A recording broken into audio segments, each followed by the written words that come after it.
Halo semuanya, dalam pembelajaran kali ini kita akan membahas mengenai historiografi. Nah, apa sih historiografi? Jika kita lihat dari bahasanya, historiografi itu berasal dari dua suku kata, yaitu histori dan grafi. Pasti udah pada tahu kan histori itu apa artinya? Histori itu artinya sejarah, sedangkan grafi artinya tulisan. Jadi historiografi ini bisa dibilang sebagai tulisan sejarah singkatnya. Nah, historiografi ini kenapa bisa muncul sih? Historiografi ini juga dikatakan sebagai hasil dari perkembangan pemikiran manusia, yang mana tentunya manusia ini selalu melihat fenomena di sekitarnya, selalu tertarik akan fenomena-fenomena yang ada. Selain itu, historiografi ini juga biasanya setiap zaman itu generasinya menuliskan sejarahnya, sehingga mampu mengenal jati dirinya. Nah, mengenai pemikiran manusia sendiri itu dibagi menjadi 3 bagian. Yang pertama yaitu mitos. Nah, di sini pemikiran manusia masih bersifat sakral dan di luar nalar. Untuk pemikiran yang kedua yaitu pemikiran ideologi atau mengenai paham-paham dan keyakinan. Nah, ini biasanya juga memunculkan paham-paham yang kita kenal sekarang kayak paham liberalisme atau sosialisme. Jadi, di mana pemikiran manusia udah punya keyakinannya sendiri nih atau pahamnya sendiri dalam menjalani kehidupan gitu ya.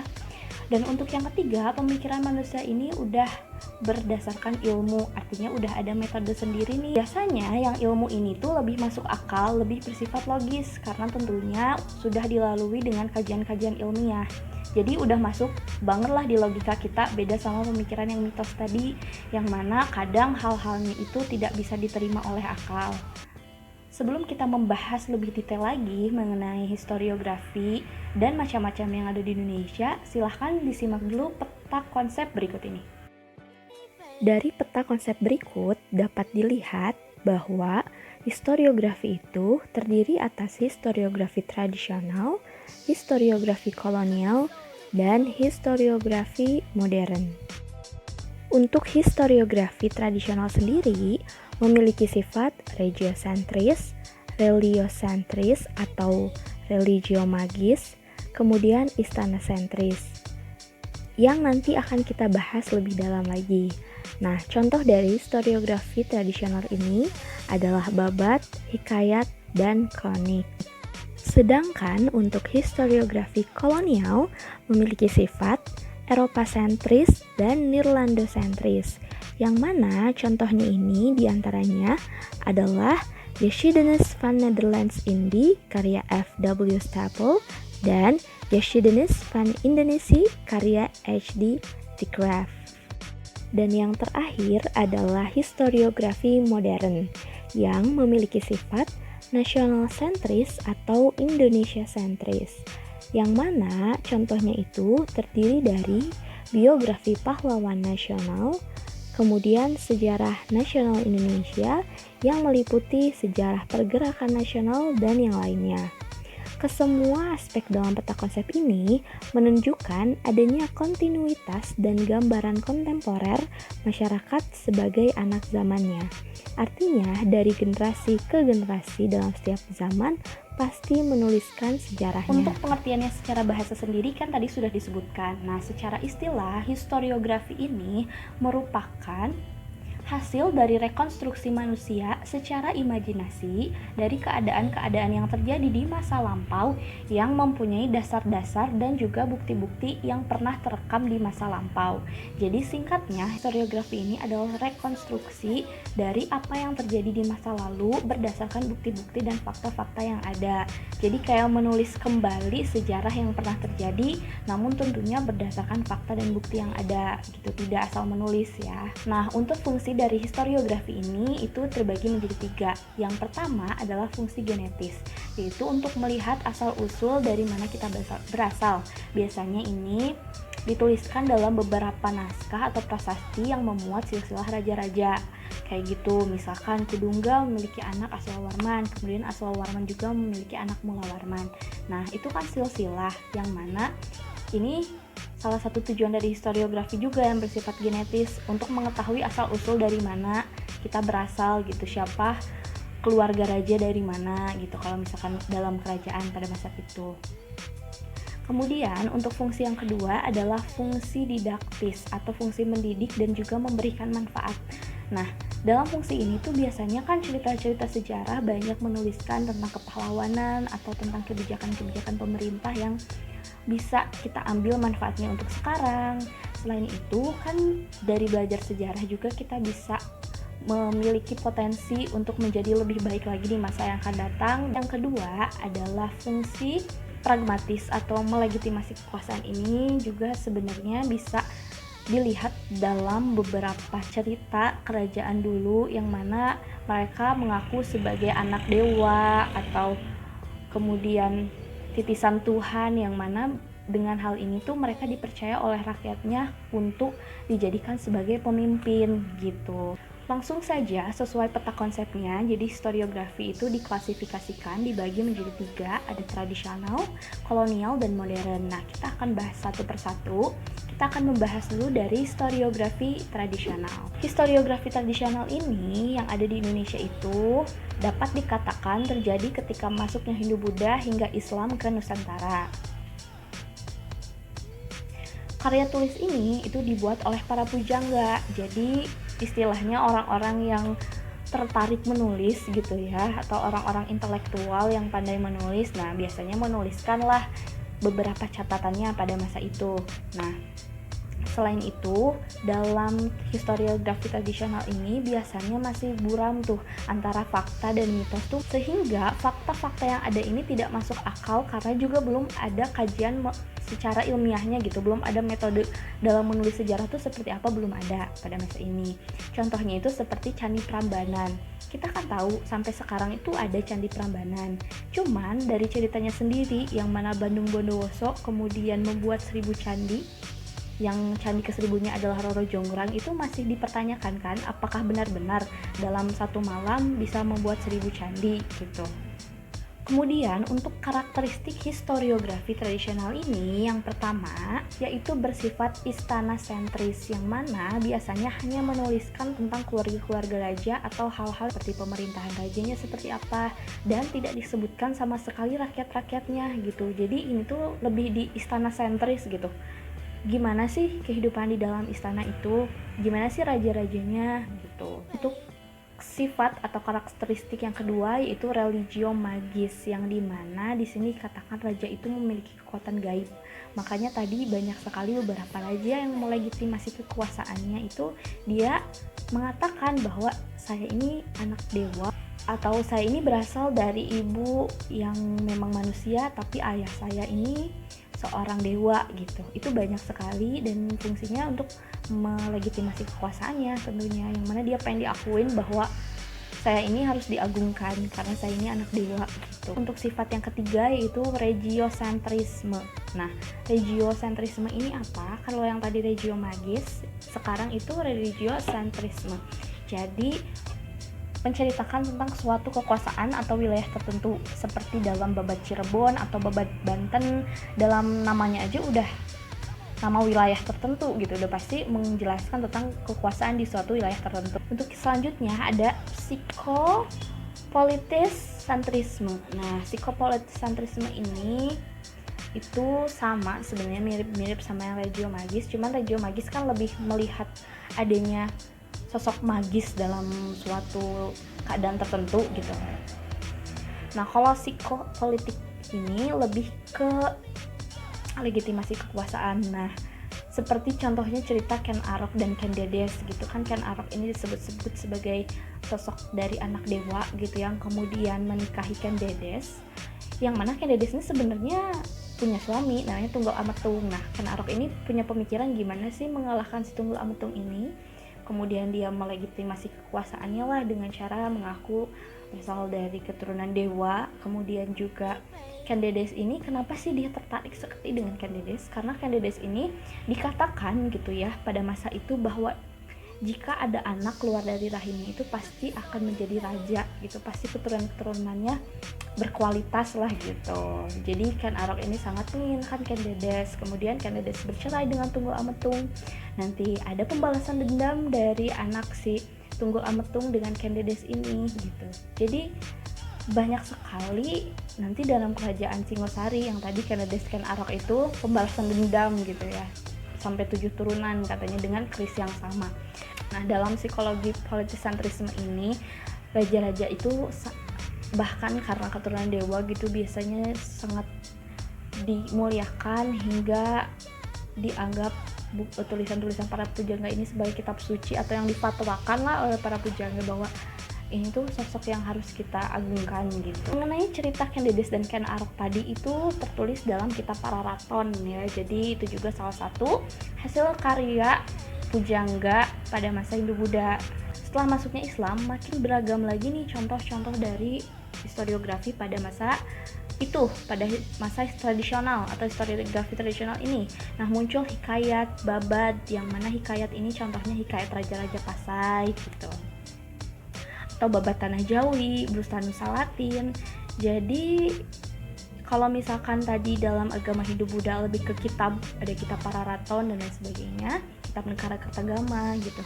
Kalau ketika masuknya Islam, kan di Nusantara tuh masuk Hindu-Buddha dulu, baru Islam. Ketika masuknya Islam, ini mulai muncul hikayat atau babad gitu, yang tadi Ibu sebutkan, ada kayak Raja-Raja Pasai atau Babad Tanah Jawi gitu. Nah, apakah bisa si historiografi tradisional ini dijadikan sebagai salah satu sumber dalam penulisan sejarah di Indonesia hari ini? Tentunya sangat bisa. Tergantung bagaimana nanti kita bisa mencari fakta-faktanya, kemudian apa sih yang dimitoskan gitu. Jadi harus di cross check dan diteliti kembali, tentunya dengan metode sejarah. Namun tidak bisa berdiri sendiri. Jadi tidak semerta-merta kita menelan bulat-bulat apa yang ada di dalam kitab Pararaton, tapi kita juga harus mencari sumber lain untuk membandingkan apakah benar di kitab Pararaton ini tuh ada isinya. Seperti ini, kita cross check dengan sumber lain, jadi nggak bisa berdiri sendiri sumbernya. Kita nggak bisa dibilang kitab Pararaton ini 100% benar gitu. Oke, selanjutnya yang kedua adalah historiografi kolonial. Dari namanya sendiri kolonial berarti ini yang ditulis oleh para penjajah kita dulu ya. Nah, khususnya ditulis oleh Belanda, karena Belanda yang banyak sekali menulis sejarah Indonesia menurut sudut pandangnya. Nah, jadi bisa dikatakan bahwa historiografi kolonial ini dituliskan sejak zaman mulai masuknya VOC sampai dengan pendudukan Jepang gitu, sampai sebelum Jepang berkuasa nih ke Nusantara. Nah, historiografi kolonial ini itu lebih menceritakan tentang sejarah Belanda di Indonesia. Dalam historiografi kolonial ini, pahlawan-pahlawan yang kita tahu sekarang itu mereka anggap sebagai pengkhianat karena dilihat dari sudut pandang mereka. Perlawanan-perlawanan yang kita lakukan mereka anggap sebagai pemberontakan. Jadi di sejarah atau historiografi kolonial ini itu dapat dilihat bagaimana si Belanda melihat kita, dan juga dia itu banyak mencatat tentang apa yang mereka lakukan di sini secara detail, dimulai dari administratifnya, kayak misalkan ketika VOC datang, data-datanya apa aja, wilayah-wilayahnya sampai mana, itu tertulis detail dalam sejarah atau historiografi Belanda ini. Jadi penduduk pribumi itu nggak ada apa-apanya gitu, tidak dituliskan mengenai penduduk pribumi secara gamblang, dan juga lebih banyak dominasi dari Belanda. Nah, mengenai karakteristik dari historiografi kolonial sendiri, yang pertama berisi tentang kisah perjuangan atau perjalanan atau petualangan Belanda dalam menemukan koloni. Yang kedua, itu bersifat Belanda sentris, artinya ditulis dari sudut pandang Belanda, jadi lebih mengagung-agungkan bangsa Belanda. Kemudian yang ketiga, itu sebagai sarana propaganda atau menggiring opini gitu masyarakat untuk mengendurkan perlawanan dan perjuangan kita gitu. Jadi itu karakteristik dari historiografi kolonial. Kemudian contohnya ini itu kalian bisa lihat di sini. Selain itu juga ada History of Java, salah satu buku yang terkenal dalam masa pemerintahan Raffles, Gubernur Jenderal yang ada di Indonesia. Nah, itu juga merupakan salah satu bentuk dari historiografi kolonial. Lalu, apakah historiografi kolonial ini dapat dijadikan sumber untuk membahas sejarah Indonesia sekarang? Tentunya bisa, karena di sana terdapat banyak fakta-fakta secara detail, seperti tadi adanya administrasi atau wilayah-wilayah. Tentunya harus dipilih-pilih juga, dari sudut pandang mereka itu kan memperlihatkan bahwa kita ini sosok pemberontak gitu ya, atau pengkhianat. Nah, itu yang membedakan nanti historiografi kolonial dengan historiografi modern yang akan kita bahas berikutnya. Yang ketiga adalah historiografi modern atau biasa juga disebut sebagai historiografi nasional. Historiografi ini dituliskan berdasarkan ilmu sejarah yang mana tentunya sangat ilmiah dan juga ditulis oleh para sejarawan. Ini dimulai sejak berdirinya NKRI tahun 1945. Jadi, sejarah ini tuh bertujuan untuk menjadikan kita mengenal jati diri bangsa, kemudian juga sebagai memori kolektif bangsanya atau memori bersama yang kita tahu sama-sama nih seluruh Indonesia bahwa Indonesia tuh pada masa lalu kayak gimana. Nah, dan tujuannya juga tentunya untuk membangun bangsa dan juga menunjukkan eksistensi bangsa. Gimana kita berjuang dulu, terus juga bagaimana sih jati diri bangsa Indonesia ini tentu diketahui dari sejarahnya. Historiografi modern ini juga bertujuan untuk membongkar atau merevisi historiografi kolonial yang sebelumnya sudah ada. Mereka kan lebih mendominasi nih. Nah, dalam historiografi modern ini, Indonesia yang lebih mendominasi untuk menunjukkan atau membangun karakter dari sejarahnya. Nah, tujuannya apa? Selain untuk eksistensi, juga untuk pendidikan nasionalisme penerus bangsa. Tentunya, setiap generasi ini harus tahu nih bagaimana bangsanya lahir, bagaimana perjuangan bangsanya mencapai kemerdekaan. Menurut Kunto Wijoyo, titik tolak penulisan bangsa Indonesia khususnya dalam historiografi nasional atau modern ini itu pada tahun 1957, yang mana dimulai adanya seminar sejarah nasional Indonesia 1. Nah, dalam seminar ini tuh dikaji historiografi Indonesia. Kemudian berlangsung lagi pada tahun 1970 tentang seminar sejarah nasional Indonesia 2 yang mana menerbitkan 6 jilid buku sejarah Indonesia. Dan ini bukunya. Ini adalah salah satu jilid buku sejarah nasional Indonesia yang telah direvisi. Jadi ini adalah hasil historiografi modern atau nasional yang ditulis para sejarawan Indonesia. Dan di sini memuat lengkap sekali dari jilid 1 sampai 6 itu, dari sejarah zaman praaksara sampai dengan reformasi kayak gitu.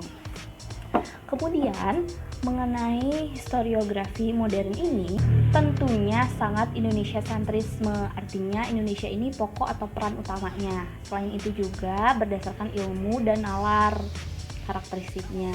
Jadi memang sangat ilmiah juga dari sejarah nasional Indonesia ini.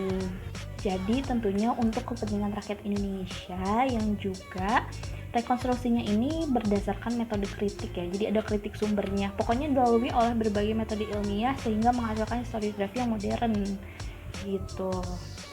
Lalu dari sini, dari apa yang telah dijelaskan sebelumnya, kita bisa lihat nih perkembangan historiografi dari tradisional ke modern.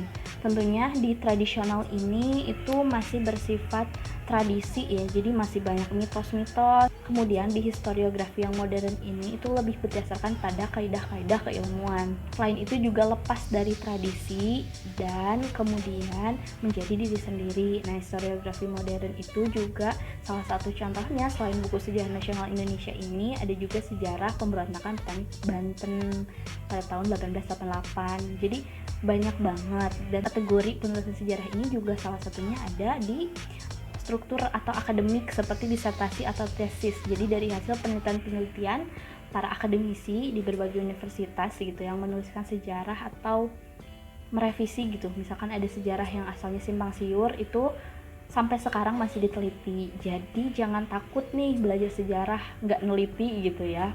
Setiap ilmu itu pasti ada penelitiannya tersendiri. Jadi bukan hanya di sains aja, tapi di ilmu sosial khususnya sejarah juga ada penelitian.